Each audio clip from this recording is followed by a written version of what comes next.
Retornando então às nossas atividades, teremos agora o quarto painel, cujo tema é o atleta profissional e o direito desportivo.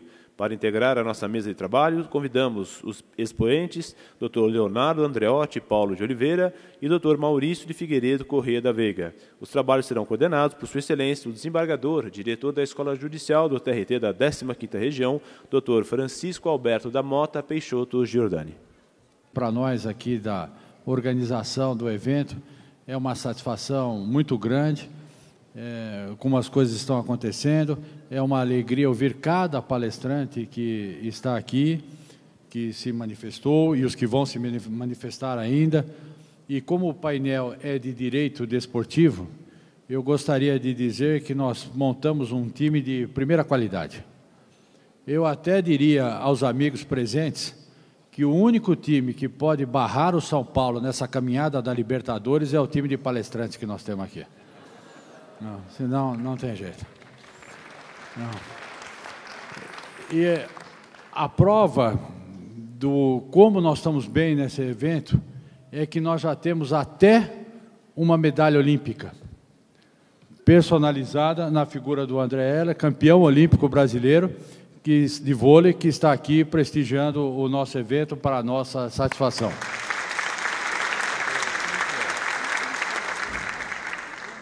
E, para mim, todos os convidados, é uma alegria recebê-los, mas estar aqui na mesa com o Dr. Maurício Figueiredo Corrêa da Veiga e com o Dr. Leonardo Andreotti Paulo de Oliveira é uma satisfação muito grande, são dois grandes amigos meus, e um painel de direito esportivo eu acho algo interessantíssimo. Até há pouco tempo, o direito desportivo estava, as relações desportivas, de trabalho desportivas, estavam na sombra. Não se falava da relação atleta-clube. De uns tempos para cá, e tempos recentes, não é coisa de muito tempo, aliás, de bem pouco tempo, o direito esportivo começou a sair dessa sombra e querer o seu lugar ao sol, né? E hoje, com um grupo de doutrinadores de escola nessa área, dentre os quais podemos citar tranquilamente os dois palestrantes de hoje, né? E também o doutor Marcelo Moura, que ele não trata só de execução, mas também de direito desportivo, né? Nós temos um número muito bom e interessante de pessoas que divulgam o direito desportivo no seu aspecto trabalhista. Isso é muito, muito importante e muito gratificante. Eu vou... breve currículo do Dr. Leonardo Andreotti. Ele é o presidente do Instituto Brasileiro de Direito Desportivo e é auditor do Superior Tribunal de Justiça Desportiva da Confederação Brasileira de Futebol, da CBF.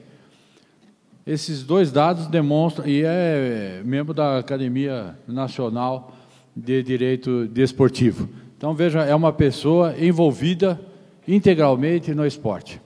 Embora um pouquinho a coisa mais novo que eu, mas com larga experiência já nessa área, e eu tenho certeza que agradará sobremaneira ouvi-lo sobre essas questões do desporto na área trabalhista. Então, eu, sem mais delongas, até acho que eu já demorei um pouco, eu passo a palavra para o doutor Leonardo e depois vamos ouvir o doutor Maurício. Por favor, fique à vontade. Muito bom dia a todos e a todas. Em primeiro lugar, como não poderia deixar de ser, eu gostaria de, na pessoa do meu querido amigo, e já desde logo me permitindo fugir um pouco às formalidades, Dr. Giordani, agradecer o convite honroso que me foi formulado, ao qual, obviamente, nunca poderia recusar, e parabenizá-lo em seu nome e em nome de toda a comissão organizadora, e também menciono nesse ato e nesse sentido, doutora Ana Paula Pellegrina Lockman, que é uma querida amiga, coordenadora comigo do Simpósio Nacional de Direito do Trabalho Desportivo, que fazemos em Campinas anualmente, e estamos já chegando na 4ª edição. Então, é uma pessoa por quem tenho e nutro um carinho especial, uma admiração. Então, na sua pessoa também, eu quero agradecer o convite, parabenizar pela organização impecável do evento, e agradecer, sobretudo, e aí eu falo em nome do Instituto Brasileiro de Direito Desportivo, entidade a qual tenho a honra de presidir pelos próximos 3 anos, nesse triênio. Contamos aqui também com a presença de um diretor, Dr. André Luiz Bugarim, que me acompanha nesse ato. Eu quero, em nome do IBDD, e acho que posso falar também em nome da Academia Nacional de Direito Esportivo, da qual tenho a honra também de participar, e principalmente, e por estarmos nessa região, falo também como presidente da Comissão de Direito Esportivo da OAB Campinas, que nós queremos agradecer a oportunidade, trazer à discussão temas jurídicos desportivos para um congresso que, como o Dr. Marcelo Moura muito bem destacou, muito bem ressaltou, sem dúvida nenhuma, o maior congresso de direito do trabalho do país, é um motivo de muita honra, muito orgulho e uma oportunidade ímpar de discussão e de propagação de um ramo tão novo, de uma aplicação desse ramo tão nova, tão interessante, tão instigante e tão importante, considerando o contexto social, econômico e político do nosso país. Falo do país, mas também estendo isso no âmbito internacional. O esporte em si tem em sua natureza já um fator e um elemento internacional. A globalização no esporte é praticamente inerente. Não existe atividade mais regrada, inclusive, que o próprio desporto. As regras desportivas foram, inclusive, responsáveis pela unificação dessas normas e regras, inclusive de jogo, que permitiram a prática da modalidade, e, nesse caso, eu vou me permitir falar bastante do futebol, permitiram a prática internacional, permitiram a efetiva globalização desse fenômeno esportivo.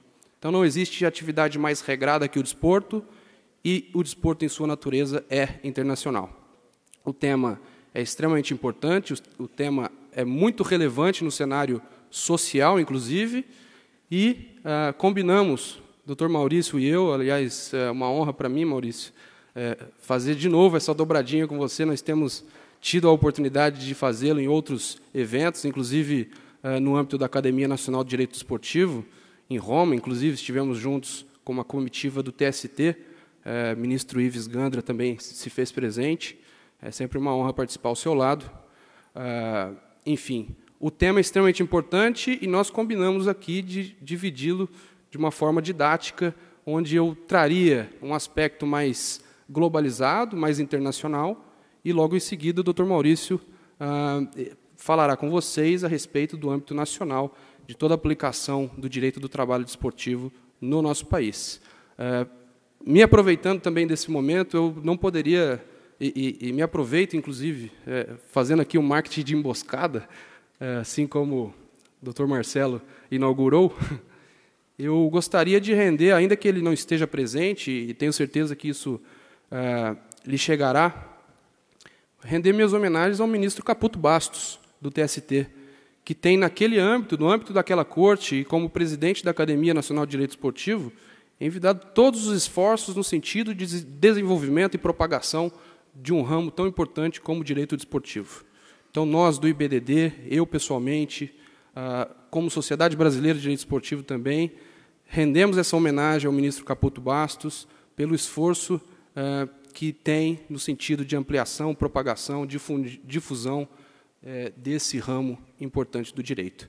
Então, partindo aqui para o início da nossa apresentação, e para a gente entender o contexto, um contexto internacional, globalizado, até porque muitas informações nos chegam através da imprensa, através, inclusive, da própria população, de que a FIFA, em teoria e a princípio, violaria normas e preceitos fundamentais, que a FIFA, ao trazer uma Copa do Mundo ao Brasil, violaria a própria soberania do país, que a FIFA não respeita os tribunais ordinários brasileiros, nacionais em geral. São afirmações como essa que nos fazem nos debruçar sobre a importância do tema e entender melhor o conceito e o contexto jurisdesportivo internacional.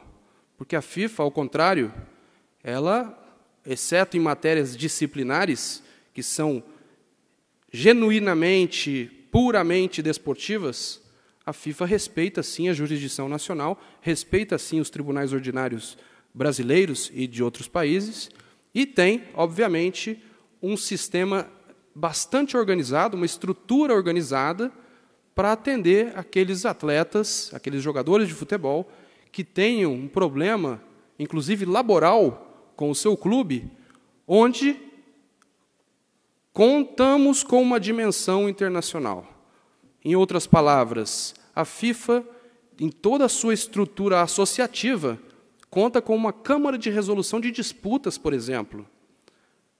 Conta com um sistema normativo, onde temos, por exemplo, o regulamento sobre status e transferências de jogadores, onde temos um regulamento que governa os procedimentos das câmaras que vão solucionar, vão resolver conflitos de natureza laboral.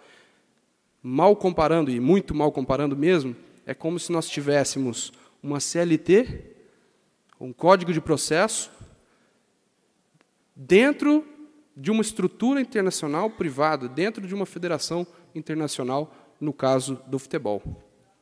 São regras, portanto, que governam essa relação no âmbito internacional, no âmbito privado, portanto, onde existe uma dimensão internacional, e num sentido mais ilustrado, onde um atleta, por exemplo, brasileiro, tem um problema contratual com o clube romeno ou um clube espanhol, ou seja, o atleta é pertencente a uma associação nacional distinta daquela associação nacional a que pertence o clube de destino do atleta. Onde existe uma dimensão internacional, nós temos um emaranhado de normas e um sistema de resolução de conflitos próprio de uma entidade privada internacional. Isso, obviamente, não quer dizer que nós tenhamos que evitar a jurisdição nacional.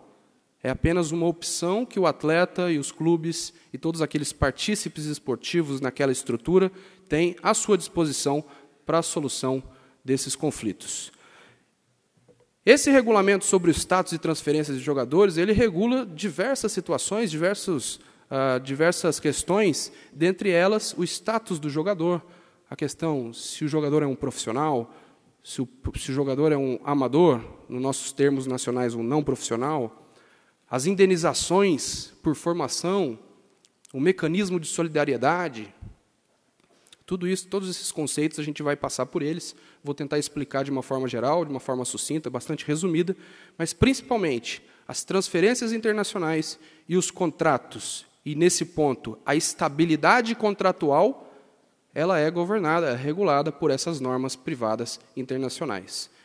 Vale dizer que na FIFA, no âmbito privado internacional da FIFA, o princípio do pacta sunt servanda é extremamente e rigorosamente observado, principalmente pelos organismos internos de solução de disputas. Vale dizer que a estabilidade contratual garante a unidade e a fortaleza de um sistema que é traduzido num produto, porque nós temos que ver o futebol, enquanto modalidade esportiva, e os espetáculos que são atinentes ao futebol, como um produto organizado e explorado, obviamente, pela Federação Internacional de Futebol. Então, obviamente que é interesse da FIFA garantir uma estabilidade contratual que se traduza, no final dessa cadeia, no interesse do público perante aquela modalidade que é bem organizada, bem estruturada. E para bem organizarmos e bem estruturarmos uma atividade, uma modalidade, obviamente que isso envolve um complexo, isso envolve uma série de fatores, dentre eles fatores relacionados aos aspectos contratuais. Em outras palavras, e de forma também ilustrada, é como se evitássemos o êxodo de jogadores brasileiros para o exterior. É como se evitássemos que durante uma temporada, no decorrer de uma temporada esportiva, um clube que está ali à frente de sua competição tivesse um êxodo massivo de jogadores e que resultaria, obviamente, numa decadência daquele clube naquela competição. o que isso geraria? Isso geraria o desequilíbrio competitivo. E tudo isso está atrelado à ideia de competição, enquanto produto da Federação Internacional de Futebol. É por isso que a estabilidade contratual, tão combatida, tão defendida, melhor dizendo, pela Federação Internacional de Futebol, tem muita relação, uma relação praticamente direta com a proteção da própria competição. É claro que as transferências nacionais, e eu estou falando de um jogador que sai do Corinthians e vai para o Palmeiras, para o São Paulo, vem para o Guarani, para a Ponte Preta, essas transferências nacionais, elas são reguladas por uma entidade nacional, no caso do futebol, a Confederação Brasileira de Futebol. E é bom que se diga que existe, melhor dizendo, um sistema federativo que, como eu disse, é muito bem estruturado e muito bem organizado. Um sistema federativo que é um sistema associativo, onde nós temos, no vértice de uma pirâmide, a Federação Internacional de Futebol. Abaixo, entidades descentralizadas da própria FIFA, como se fossem um braço da FIFA nos diversos territórios de dimensão continental, o caso da UEFA, o caso da Conmebol, Confederação Sul-Americana de Futebol. Logo abaixo temos as verdadeiras entidades filiadas à Federação Internacional de Futebol. As associações nacionais, CBF no Brasil, AFA na Argentina, Real Federação Espanhola de Futebol na Espanha e assim por diante. Abaixo das associações nacionais, nós teríamos, então, as entidades de administração do desporto no âmbito regional, as federações estaduais, por exemplo. Abaixo das federações regionais, teríamos os clubes. E os clubes gerariam, através de um contrato de trabalho, uma licença do jogador, do atleta, que, através de uma licença, se insere no contexto, se insere na pirâmide esportiva, se insere no sistema federativo. E essa inserção, inclusive, que o tornará o jurisdicionado da própria justiça desportiva. A princípio, nós não podemos, enquanto tribunal desportivo, enquanto STJD, punir o atleta. Mas, a partir do momento em que o atleta tem um contrato especial de trabalho desportivo firmado com sua entidade empregadora, e esse contrato é registrado na respectiva federação, esse registro gera uma licença. Essa licença gera o dever de observância das regras esportivas por parte também do atleta. Esse é um sistema federativo, um sistema muito bem organizado, um complexo, um emaranhado de normas que garante uma efetividade na organização do jogo, do futebol. Eu estou falando da FIFA, obviamente que isso também se traduz em outras modalidades esportivas. Nós temos aqui o André Haller, né, que é a pronúncia correta, eu aprendi isso, mas eu não falo isso. Eu só fiz uma graça, na verdade, Jordani, mas eu continuo falando Heller. O André é o atual presidente da Comissão de Atletas da Confederação Brasileira de Vôlei. E essa comissão tem um escopo, tem um objetivo extremamente importante, que é justamente tentar garantir aquela modalidade esportiva, aos atletas que estão envolvidos naquela modalidade esportiva, um sistema efetivo de proteção.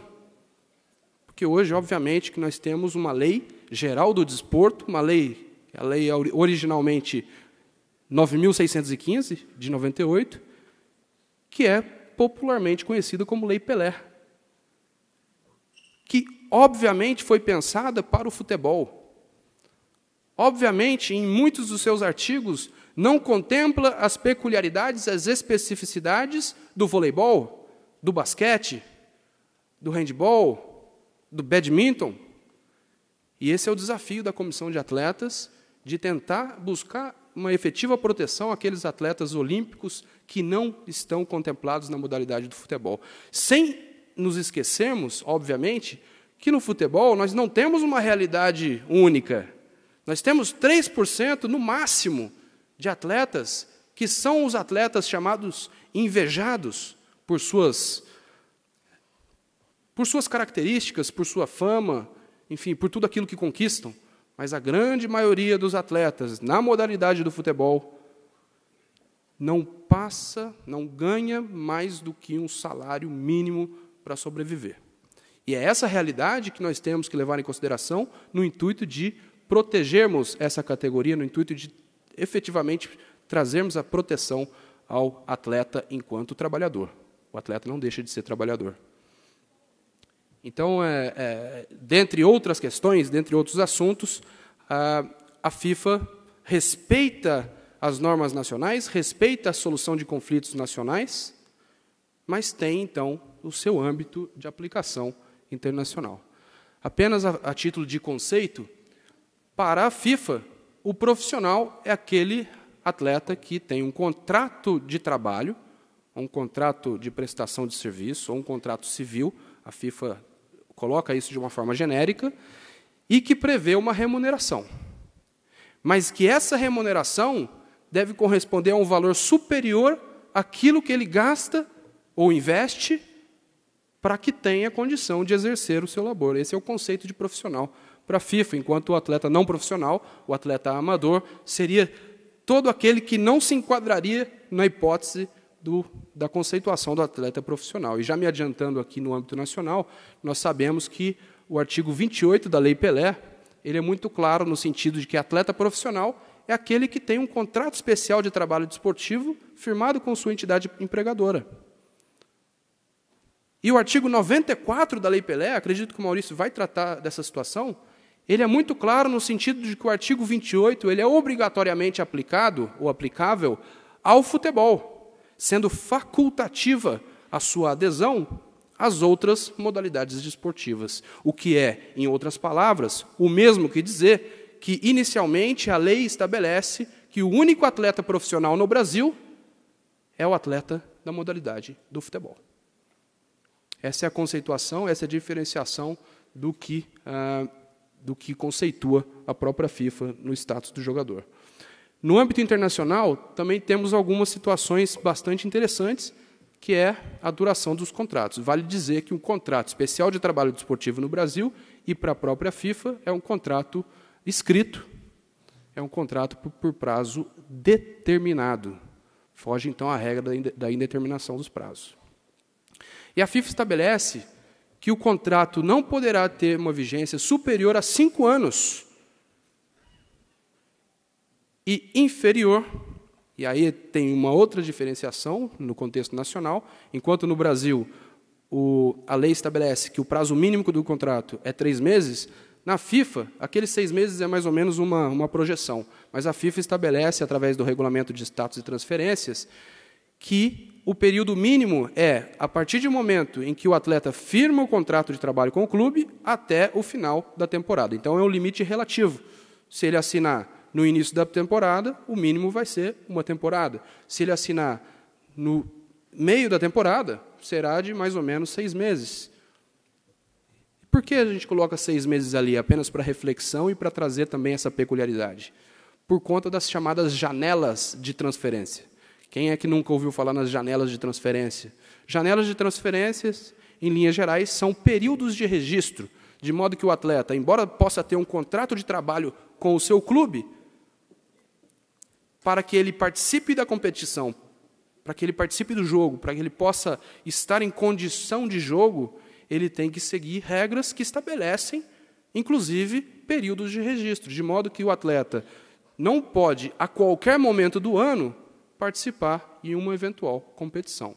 Ele tem que seguir regras que estabelecem, inclusive, essas janelas de transferência. É por isso que, em tese, o período mínimo, geralmente, é o de 6 meses e o máximo de 5 anos. Vale dizer que a própria FIFA estabelece que, quando o contrato de trabalho envolve um menor de 18 anos, e não é menor de idade, porque no menor de idade dá aquela discussão sobre a emancipação, se o emancipado poderia se valer daquela situação. Não. O critério da FIFA é cronológico, de modo que os atletas que firmam um contrato enquanto têm menos do que 18 anos de idade, esse contrato não poderá ter uma vigência superior a 3 anos. Acontece aqui no Brasil, essa limitação não existe, de modo que o menor também pode firmar por 5 anos. O que isso vai acontecer? Na prática, o que acontece? Se eu estou tratando de uma transferência nacional, o que vale é a legislação nacional, o que vale é a Lei Pelé, e subsidiariamente a CLT. Se eu estou tratando de uma transferência internacional, que vale é o regulamento da FIFA. Na prática, se o atleta é menor de idade, firma um contrato com o Corinthians por 3 anos, por 5 anos, no terceiro ano, se o São Paulo quer contratar esse atleta, portanto eu estou tratando de transferência nacional, o São Paulo não pode, a não ser que pague uma multa, porque esse contrato vale por 5 anos. Se na mesma situação o São Paulo não consegue, mas o Real Madrid vem ao Brasil e fala, olha, eu quero contratar o atleta, e já deu 3 anos, esse atleta vai sair do clube, vai estar livre para firmar um contrato de trabalho com uma entidade de prática desportiva no exterior. Por quê? Porque o que vale no âmbito internacional é o regulamento da FIFA. São as contradições, são os conflitos e os contrastes que acontecem de forma muito frequente, inclusive, entre legislação nacional, ordenamento jurídico nacional e regulamentos privados internos da Federação Internacional de Futebol. A princípio, é muito difícil entender, inclusive, como é que um regulamento privado, às vezes, se sobrepõe a normas públicas do Estado nacional. Mas a resposta é bastante simples, embora não simplista. A resposta é, na prática, a FIFA vai ter a efetividade suficiente para fazer valer os seus regulamentos e, numa transferência internacional, o que vai valer efetivamente são os regulamentos privados da FIFA. Aqui apenas uma informação importante. Na Bélgica, por exemplo, são admitidos contratos por prazo indeterminado. Isso eu estou falando do ordenamento jurídico nacional. Portugal, se eu não me engano, se isso não foi mudado, o limite é de 8 anos. Na Espanha, o contrato tem que ser determinado, mas não há um prazo máximo a ser estabelecido. Condições. As condições para firmar esse contrato na FIFA, por exemplo, esse contrato só vai valer em caso de aprovação no exame médico com o clube, etc. Esse contrato só vai valer se existir um vínculo de trabalho, ou seja, se o atleta conseguir realmente obter esse vínculo. Todas essas condições para a FIFA são irrelevantes. O contrato firmado gera a obrigação de respeito por parte do clube, embora independente de que esse exame médico não tenha efetiva aprovação ou de que esse visto de trabalho não ocorra efetivamente. Isso para dizer aos advogados, aqueles que se interessam pelo assunto e que eventualmente têm a possibilidade ou a oportunidade de assessorar clubes ou atletas, que isso fique bem claro. Essa condição, essa limitação, ela não subsiste, ela não persiste de acordo com as normas da FIFA. Aqui um contrato, obviamente, tem os seus elementos essenciais, as partes, né? Geralmente não, sempre o clube e o jogador. Uma duração estabelecida, uma remuneração, principalmente, e uma cláusula de rescisão. Cláusula de rescisão é sempre bastante importante, porque, obviamente, no futebol, nós vemos um interesse constante de rompimento do contrato. É interessante romper o contrato, por incrível que pareça, no futebol. Por quê? Porque esse contrato, esse rompimento, vai gerar um dever de indenização, que inclusive o próprio atleta, e o Maurício vai abordar essa situação, pode se beneficiar de sua própria torpeza, se assim a gente pode dizer. O atleta rompe o contrato e tem lá 10%, 20% sobre aquilo que ele mesmo deu causa. Claro que a gente tem agora uma proibição, e eu estou falando dos direitos econômicos, mas é uma situação que ocorre, é uma peculiaridade do esporte, é uma peculiaridade principalmente do futebol. Então, a cláusula de rescisão é extremamente importante, porque a FIFA, no seu artigo 17 do regulamento, estabelece consequências para o rompimento imotivado e unilateral do contrato de trabalho. E, onde não haja uma cláusula de rescisão, a FIFA não deixará de julgar essa questão e se baseará em alguns elementos para que se chegue a uma conclusão definitiva sobre aquele caso. Mais adiante, a gente vai tratar dessa situação com um exemplo, inclusive, para a gente entender esse contexto, mas o fato é que a cláusula de rescisão é extremamente importante para evitar conflitos futuros. FIFA TMS. O TMS é um sistema informatizado, é o Transfer Match System, onde os dados das transferências estão e devem estar em consonância quando subidos, né, fazer um upload, subidos pelo clube de origem e pelo clube de destino. De modo que a intenção da FIFA, ao criar esse sistema, é dar mais transparência às transferências internacionais. Se eu estou vendendo o jogador, eu estou informando o valor da venda. Venda, entre aspas, né, as transferências. Se eu estou comprando o jogador, também, entre aspas, eu também tenho que subir informações. E se essas informações não batem, o sistema não permite a transferência. De modo que aquele contexto anterior, aquele contexto econômico, onde não se sabia exatamente quanto um clube pagava para um atleta, quanto um clube recebia, isso sofreu uma certa mitigação. É claro que a fraude ela é sempre um jogo, né? A fraude é feita por pessoas muito inteligentes e que encontram, obviamente, uma saída para fazê-la. Mas a intenção da FIFA foi no intuito de garantir e de privilegiar a transparência nessas transferências esportivas, que geralmente envolvem um monto extraordinário de dinheiro. São documentos a serem disponibilizados, como o novo contrato do atleta, o contrato antigo, prova de pagamento, dados do atleta e documentos comprobatórios, enfim, apenas aspectos procedimentais, que eu não vou me debater sobre isso. Transferências de menores, isso é muito importante. A FIFA também, em consonância com a necessidade de se garantir uma proteção ao menor, e nesse caso o menor de 18 anos, volto a dizer, um aspecto cronológico, estabelece, também através do regulamento, uma proibição expressa de transferência internacional de menores de 18 anos. É por isso que o Pato, quando foi transferido do Internacional para o Milan, ele foi transferido, mas não jogou. Não sei se vocês lembram desse fato. Ele não jogou não é porque ele estava fora de forma, sem condições físicas de atuar, mas porque a transferência era vedada.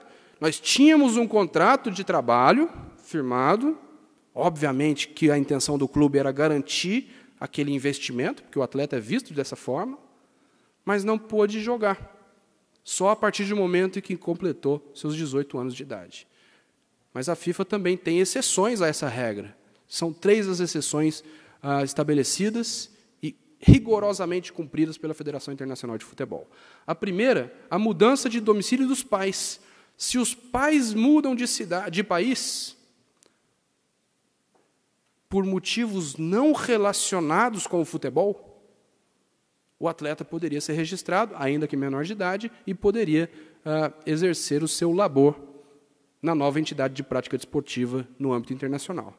O problema é que, às vezes, os pais do atleta são contratados por um clube de futebol, que depois, coincidentemente, vai contratar o atleta menor. É claro que isso eu estou vendo isso, eu estou observando isso como uma fraude, e a FIFA é extremamente rigorosa, como eu disse a vocês, nessa análise, de modo que onde haja alguma dúvida a esse respeito, a FIFA não permite, através de um organismo chamado Player Status Committee, que é o comitê de status do jogador, não permite a transferência internacional desse menor. Segunda exceção, transferência no âmbito da União Europeia e o jogador tem pelo menos 16 anos de idade.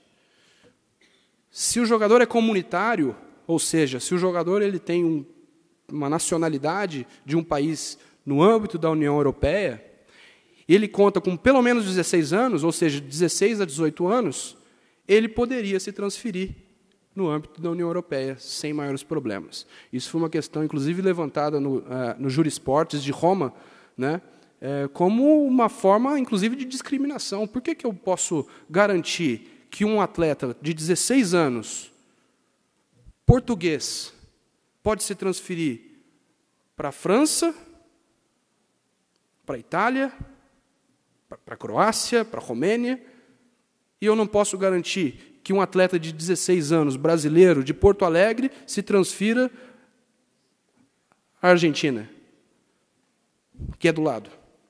São questões que devem ser trabalhadas e que geram ali uma desconfiança, a princípio, não sei se essa é a palavra correta, mas nesse sentido de uma discriminação. Essa norma, é que eu não posso falar dessa forma, mas seria inconstitucional, né? Terceira exceção, o jogador mora a 50 quilômetros da fronteira do país onde está sediado o clube que ele gostaria de exercer o seu labor. E o clube também está a pelo menos 50 quilômetros dessa fronteira. Então, é a regra dos 100 quilômetros. Nesse caso, desde que o atleta continue morando na sua casa, ou seja, todos os dias ele atravessaria o país, e desde que haja um consenso entre as associações nacionais de ambos os países, esse atleta poderia, sim, exercer o seu labor numa entidade de prática desportiva no âmbito internacional, sem maiores problemas. São as únicas 3 exceções. Isso, por muito tempo, e eu diria que por mais de 20 anos, ficou latente, ficou muito claro que as exceções são verdadeiramente tratadas como exceções e que, em regra, as transferências internacionais de menores está proibida. Acontece que, muito recentemente, o Tribunal Arbitral do Esporte, que é um tribunal com sede em Lausanne, na Suíça, e que tem a competência e a jurisdição para tratar de assuntos discutidos e decididos pela FIFA, em segunda instância, numa instância arbitral, ele se debruçou sobre uma questão, me parece que com relação a um clube espanhol, e deu um laudo diferente, tratando como exceção uma exceção fora das exceções estabelecidas pela FIFA. Não posso trazer mais elementos nesse momento, porque o laudo ainda não foi disponibilizado, não foi publicado, mas existe aí um movimento no sentido de se flexibilizar um pouco mais essa norma. Havendo o descumprimento dessas questões, o clube, ou todos aqueles que estão envolvidos naquela situação, naquela fraude, se assim a gente pode dizer, sofrerão ou poderão sofrer consequências disciplinares dos órgãos disciplinares da FIFA, um comitê disciplinar. A gente começa a perceber que o direito desportivo é muito complexo. Eu estou envolvendo uma situação laboral e, ao mesmo tempo, com consequências disciplinares. Então, essa é uma questão bastante interessante também a levar em consideração. Aqui, de forma bastante resumida, eu falo da estabilidade contratual. Peço desculpas pelo idioma, mas eu vou tratar com vocês de forma resumida e didática, e todos vão entender certamente. O respeito do contrato é o que a FIFA preza. É o pacta sunt servanda. Os contratos foram feitos para serem cumpridos naquele âmbito. Só que eu posso não cumprir esse contrato. Através de um mútuo acordo, as partes já não querem mais aquela relação, sem problemas. Decurso do prazo, sem problemas. Uma justa causa desportiva, que é muito interessante, sem problemas. O que seria uma justa causa desportiva? Olha que interessante o que a FIFA estabelece. Que, durante uma temporada, se o atleta atuou em menos de 10% das partidas, isso quer dizer que o clube já não conta com o atleta. E, pela peculiaridade do esporte, nós entendemos que esse atleta está perdendo a oportunidade de mostrar o seu talento, mostrar o seu futebol, mostrar-se para outros clubes que poderiam eventualmente ter o interesse na sua contratação. Então, a FIFA estabelece o seguinte: olha, se o clube não te utilizar em 10% das partidas, você pode, sem problema algum, se transferir a uma outra entidade de prática desportiva. Isso não exime o atleta de pagar uma cláusula de rescisão, mas exime das consequências disciplinares. E eu já faço um gancho para explicar que, no contexto da FIFA, e baseado na estabilidade contratual, a FIFA estabelece punições severas a clubes e atletas, e principalmente aqueles clubes que, de forma presumida, induzem o atleta a romper o contrato. Então, são consequências desportivas, sanções disciplinares desportivas, aqueles atletas que rompem o contrato de trabalho dentro de um período, aqui chamamos período protegido. O que é o período protegido? O contrato tem 5 anos. O atleta tinha 28 anos quando firmou aquele contrato, ou menos do que 28 anos. Os 3 primeiros anos do contrato são considerados como período protegido. A partir dos 3 anos, ele pode romper o contrato, vai pagar uma cláusula indenizatória, sem maiores problemas, mas dentro daqueles 3 anos, se ele romper esse contrato, ele sofre sanção desportiva. Tudo isso para garantir a estabilidade contratual. Se o atleta tem mais do que 28 anos quando firmou o contrato, o período protegido ele diminui. Claro, porque o atleta tem uma vida útil menor naquele momento. Então, são os 2 primeiros anos. Mas só para a gente entender de forma geral, existe um período protegido e a FIFA é muito rigorosa quando do descumprimento contratual dentro daquele referido período. Então, eu tenho a justa causa desportiva, que eximiria a responsabilidade do atleta e as consequências disciplinares. Eu tenho o respeito do contrato, tenho uma resolução por justa causa. Onde existe uma justa causa, é possível romper esse contrato, sem maiores problemas. Existe a resolução por mútuo acordo, mas, principalmente, a resolução do contrato, de forma unilateral e imotivada, gera consequências, às vezes desportivas, sanções desportivas, mas principalmente indenizatórias. E voltando, onde eu tenho uma cláusula de rescisão, fica muito claro o que vai acontecer. Onde eu não tenho, a FIFA vai se valer do regulamento para estabelecer qual seria o quantum indenizatório devido naquele momento. E ela vai levar em consideração uma série de fatores. Dentre eles, o tempo do contrato firmado, 5 anos. O momento em que essa rescisão ocorreu, foi no primeiro ano? No primeiro ano, em tese, o clube não amortizou o investimento que fez no atleta. No último ano, por outro lado, o clube praticamente amortizou aquele investimento, de modo que a indenização deveria ser menor do que na situação mencionada anterior. Os motivos determinantes da rescisão. O que levou o atleta a se transferir? Ele mora na Ucrânia, e na Ucrânia, nesse momento, a situação é belicosa, isso traz riscos à própria família, isso gerou uma ansiedade, um medo no atleta que decidiu, em conjunto com a sua família, se transferir, romper esse contrato de trabalho. Esse motivo é um motivo muito diferente daquele em que o atleta sai para ganhar uma fábula de dinheiro num clube que vai pagar muito mais pelo seu trabalho. Então, os motivos determinantes são bastante importantes no momento de cálculo dessa indenização pelo rompimento contratual, naquele caso. A especificidade esportiva é um conceito aberto, mas a especificidade esportiva é um conceito extremamente importante, não somente para fins de cálculo da indenização, mas para tudo aquilo que nós trabalharemos dentro do conceito, dentro do contexto jurídico desportivo internacional. A especificidade esportiva é, inclusive, muito comentada e muito debatida no âmbito do Tribunal Arbitral do Esporte e no âmbito da União Europeia, que tem, inclusive, uma comissão dentro da União Europeia que discute matérias sociais através do que nós denominamos um diálogo social, social dialogue, que conta em seus membros com a FIFA, com a UEFA, com a FIFPRO, que é a Federação Internacional de Futebolistas Profissionais, portanto, um sindicato internacional de atletas, com a Associação Europeia de Clubes e com a Associação Europeia de Ligas. Ligas, para quem não sabe, é um agrupamento de clubes. Esse diálogo social é um fenômeno extremamente importante e que discute diretrizes importantes, inclusive no âmbito privado internacional. Porque, em muitas situações, a União Europeia, se valendo do seu poder econômico, social, principalmente político, fez valer a sua imposição para fins de mudança de regulamentos privados internacionais. Imaginem os senhores como é fazer a FIFA, de forma mandatória, alterar os seus regulamentos.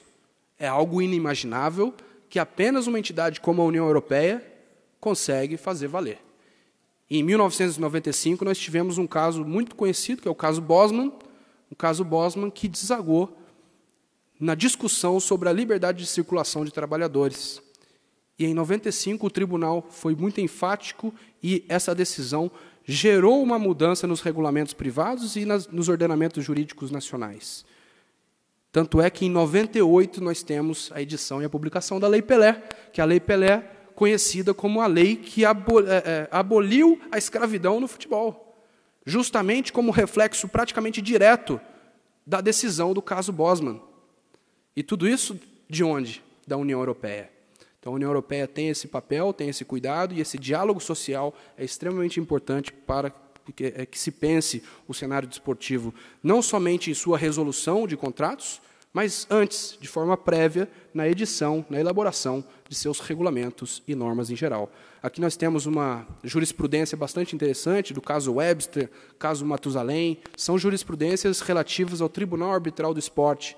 Não cabe a mim, nesse momento, trazer, mas, de forma genérica, trata-se do cálculo da indenização, do valor do jogador no mercado naquele momento. Quanto valia o jogador? Porque essas discussões desaguaram no cálculo da indenização. Sanções esportivas eu já comentei com vocês, e, já chegando ao final dessa palestra, um sistema de resolução de controvérsias, disputas, como eu também me antecipei.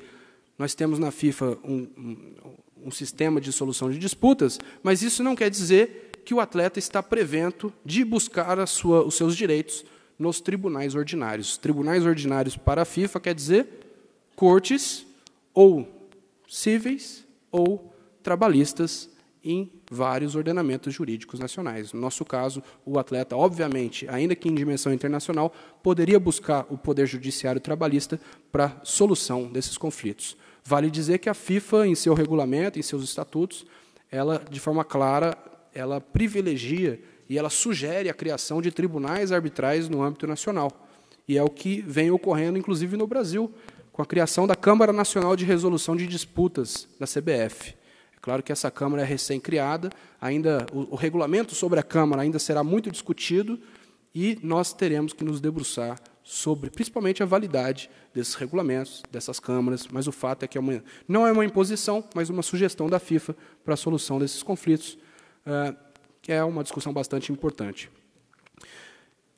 Comentei que temos o Comitê de Status do Jogador e, principalmente, a Câmara de Resolução de Disputas, para a solução, inclusive, de matérias afetas à questão laboral, de modo que, em grau de recurso, uma segunda instância para a revisão dessas decisões, nós encontraremos a competência, isso está estabelecido pelo Estatuto da FIFA, do Tribunal Arbitral do Esporte. Como eu disse a vocês, um tribunal arbitral com sede em Lausanne, na Suíça, um tribunal criado e constituído em 1983 pelo então presidente do Comitê Olímpico Internacional, Juan Antônio Samaranch, e que, obviamente, no seu início não teve ali muitas causas a serem julgadas, muitos casos, mas que foi ganhando corpo, principalmente com a adesão, e esse termo é importante, das respectivas federações internacionais. A partir do momento que a Federação Internacional de Futebol aderiu à jurisdição do Tribunal Arbitral do Esporte, fez com que todas as decisões internas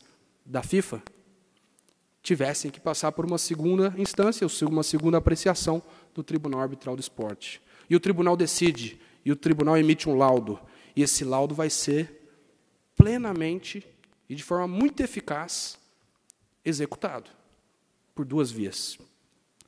Convenção de Nova York, de 1958, e aí eu tenho minhas dúvidas no efeito prático de uma execução de um laudo arbitral em matéria laboral num país onde, através do artigo 90C, nós sabemos não é permitida a arbitragem para a solução de conflitos laborais, a menos que haja uma convenção coletiva de trabalho. E aí nós teremos um problema. Poderíamos começar uma nova palestra. E a segunda, muito mais efetiva, uma execução pelas vias federativas. Em outras palavras, clube, você foi condenado. Cumpra. Porque se não cumprir, em 30 dias serão deduzidos 3 pontos do campeonato que você está disputando. Não cumpriu? Cumpra novamente, porque nos próximos 30 dias serão 6 pontos. Não cumpriu? Agora eu começo a ficar enfesada. Você está rebaixado da competição que você está disputando no âmbito nacional. Não cumpriu? Você está excluído, está eliminado do sistema. O seu clube fecha as portas. E isso eu chamo de efetividade. É com essas considerações e trazendo a especificidade esportiva e agradecendo muito o convite para estar aqui com vocês. Eu agradeço muito a atenção, a oportunidade, parabenizo pela organização do evento e fico totalmente à disposição aqui e depois no âmbito profissional, no âmbito acadêmico e principalmente no âmbito da Comissão de Direito Esportivo da OAB Campinas, aqueles que tenham interesse em integrá-la, para sanar ou esclarecer quaisquer dúvidas que, eventualmente, os senhores tenham. Muito obrigado por tudo.